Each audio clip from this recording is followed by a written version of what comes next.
നിങ്ങളുടെ വീട്ടിലെ വാഷിംഗ് മെഷീന്റെ അവസ്ഥ ഇതുപോലെയാണെങ്കിൽ വീട്ടിലുള്ള മുതിർന്നവർക്കും കുട്ടികൾക്കൊക്കെ സ്കിൻ ഡിസീസ് വരാനുള്ള ചാൻസ് കൂടുതലാണ് കേട്ടോ.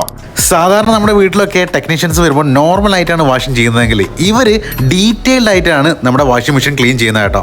ഇതിന്റെ പ്രധാന ഭാഗങ്ങളൊക്കെ ഊരി മാറ്റിയതിനു ശേഷം നന്നായി ക്ലീൻ ചെയ്ത് വീണ്ടും അതിലേക്ക് ഇവരുടെ ഒരു സ്പെഷ്യൽ പൗഡറും കൂടി ചേർത്ത് ക്ലീൻ ചെയ്യുന്നുണ്ട് കേട്ടോ. ഇതിപ്പോൾ എത്ര ടൈപ്പ് ക്ലീനിങ് വരുന്നതിൽ? നമുക്ക് 2 ടൈപ്പ് ക്ലീനിങ് വരുന്നത്. ഒന്ന് എക്സ്പ്രസ് ക്ലീനിങ്ങും അതേപോലെ ഡീപ്പ് ക്ലീനിങ്ങും. എക്സ്പ്രസ് ക്ലീനിലേക്ക് വരുന്ന സമയത്ത് നമുക്ക് എന്ത് ചെയ്യും, വാട്ടർ പ്രഷർ ചെക്കിംഗ്, ഇലക്ട്രിന്റെ ഫിൽറ്റർ ക്ലീൻ ചെയ്യും, ഡിസ്പെൻസർ ക്ലീൻ ചെയ്യും, ഗ്യാസ്കറ്റ് ക്ലീൻ ചെയ്യും, ഡ്രെയിൻ പമ്പ് ക്ലീൻ ചെയ്യും, ലെവലില്ല വൈബ്രേഷൻസ് ഒക്കെ വരാൻ ചാൻസ് ഉണ്ട്. അപ്പോൾ അവന് ലെഗ് അഡ്ജസ്റ്റ്മെന്റ് ചെയ്യും. പിന്നെ നമ്മളെ ഡിസ്കെയിലിംഗ് പൗഡർ ഇട്ടിട്ട് ഒരു ക്ലീനിങ്ങും ചെയ്യും.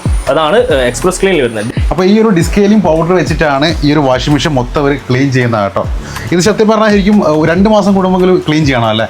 സത്യം പറഞ്ഞാൽ ഇത് ഒരു 1 മന്തിൽ ഇങ്ങനെ ക്ലീൻ ചെയ്ത് പോയി കഴിഞ്ഞാലാണ് നമ്മളെ സോപ്പ് പൊടി, ഡിറ്റർജന്റിന്റെ അതേപോലെ ലിക്വിഡിന്റെ കാര്യങ്ങളൊക്കെ ഉണ്ടാവുമല്ലോ, ആ സാധനങ്ങളൊക്കെ നമ്മൾ സ്പൈഡറിന്റെ മേലെ അതേപോലെ ടോപ്പ് ലോഡിൽ വരുന്ന സമയത്ത് ഹബിന്റെ മേലെ ഒക്കെ പിടിച്ചെടുക്കാം. അതൊരു മന്ത്ലി വൺസ് ചെയ്യാന്നുണ്ടെങ്കിൽ ഇതേപോലെ ഡീപ്പ് ക്ലീനിങ്ങിലൊക്കെ കാര്യത്തിലൊക്കെ ഒന്നും പോകേണ്ട ആവശ്യം വരുന്നില്ല. ബേസിക്കലി ഇതൊരു ഹൈജീൻ പ്രൊഡക്റ്റ് ആണ്.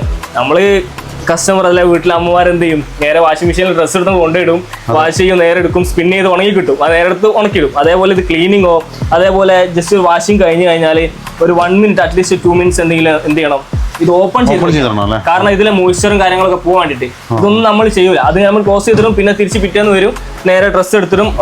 അപ്പം തന്നെ നമ്മൾ ഓപ്പൺ ചെയ്യുമ്പോൾ ഭയങ്കര ബാഡ് സ്മെല്ലായിരിക്കും.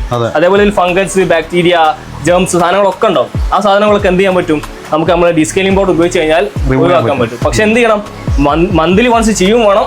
ഒരു 3 ഇയറിന്റെ കഴിഞ്ഞ മിഷനാണ് എന്നുണ്ടെങ്കിൽ എന്ത് ചെയ്യണം, ഇതിന് ഡീപ്പ് ക്ലീനിങ് ചെയ്തേ പറ്റും. കംപ്ലൈന്റ് വരുമ്പോൾ മാത്രമേ ഈ വാഷിംഗ് മെഷീൻ തുറന്നു നോക്കാറുള്ളൂ. അതെ. വാഷിംഗ് മെഷീൻ കംപ്ലൈൻസ് വന്നു കഴിഞ്ഞാൽ നേരെ ടെക്നീഷ്യനെ വിളിക്കുന്നു, കംപ്ലൈന്റ് അറ്റൻഡ് ചെയ്യുന്നു, പോകുന്നു. അപ്പം തന്നെ പറയുന്നത് എന്താണ് ഇത്ര പെട്ടെന്ന് കംപ്ലൈന്റ് ആയെന്ന് ചോദിക്കുന്നത്. പക്ഷെ കസ്റ്റമർ യൂസേജ് ആണ് മെയിൻലി ഇത് ഇഷ്യൂ ഉണ്ടാക്കണേ. എക്സ്പ്രസ് വാഷിംഗ് കഴിഞ്ഞതിന് ശേഷം നമ്മുടെ വാഷിംഗ് മെഷീൻ അതാ സുന്ദര കുട്ടപ്പനായിരിക്കുകയാണ് ഗൈസ്. കാലിക്കറ്റ് 24 കിലോമീറ്റർ റേഡിയസിലാണ് ഇവർക്ക് സർവീസ് അവൈലബിൾ ആയിട്ടുള്ളത് കേട്ടോ.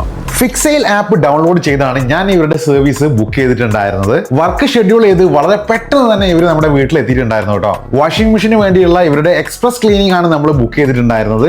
എന്തായാലും ഇവരുടെ സർവീസിൽ ഞാൻ 100% സാറ്റിസ്ഫൈഡ് ആണ്. 699 ആണ് ഇവർ ഇതിന് ചാർജ് ചെയ്യുന്നത്. അപ്പോൾ പെട്ടെന്ന് തന്നെ ഫിക്സെയിൽ ആപ്പ് ഡൗൺലോഡ് ചെയ്തോളൂ എന്ന് പറഞ്ഞുകൊണ്ട് ബൈ ഫ്രം സാരക് ഫുഡ് ഗാരേജ്.